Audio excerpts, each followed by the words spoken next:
Let's begin by defining the term dissertation. Although you're familiar with the word, it's important to have a closer look at a formal definition. What do you know about dissertations? You think they are longer, more complex, more demanding? Then you're right.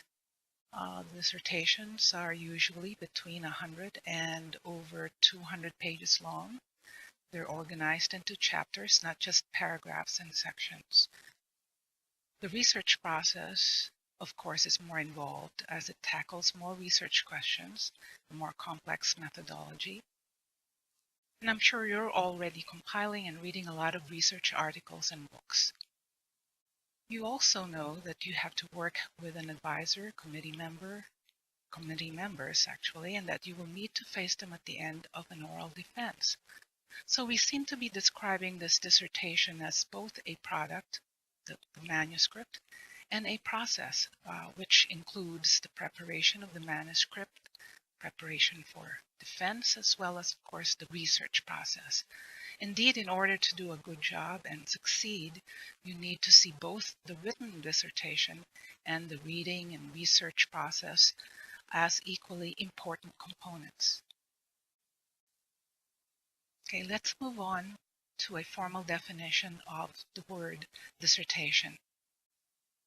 And this definition is found in the handbook of The Ohio State University's Graduate School Handbook.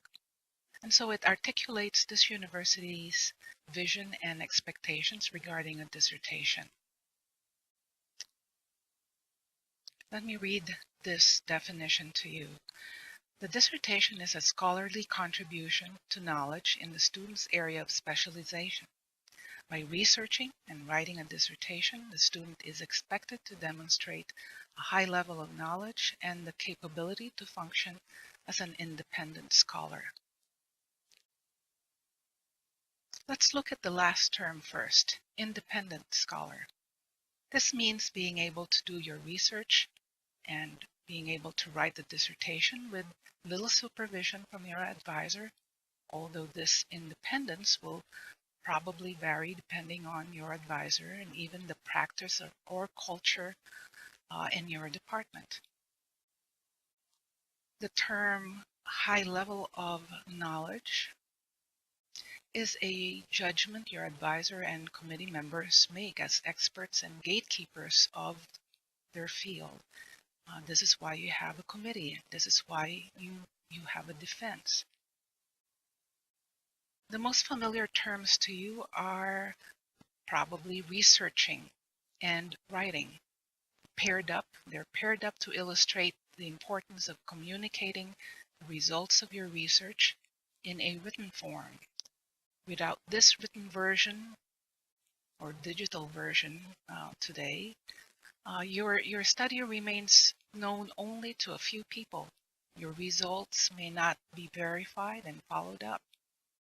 In such a situation, it cannot be a contribution to your field at all. Which brings us to the next term, scholarly.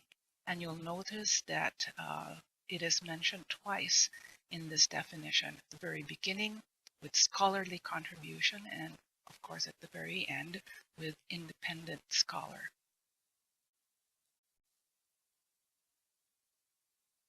From the definition, I hope you've gathered how important it is that you see yourself at this point not only as researchers but also scholars. And as such, you're being asked in your dissertation to display a high level of knowledge and skills, to demonstrate your ability to analyze and synthesize research. So this concept of what Booth and Beale call scholars before researchers is why the dissertation requires a Chapter 1. And this Chapter 1 includes an introduction, background of the study, etc., and also a Chapter 2, which is usually titled Review of Related Literature or Theoretical Framework. You also usually will always have citations throughout the dissertation.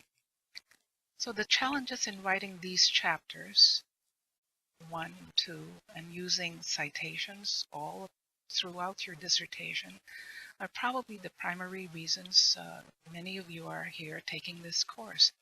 But it's important to approach the writing of these chapters not as bureaucratic requirements, but really as integral to your writing, showing how your work connects to the work of others and to the story or evolution of your field.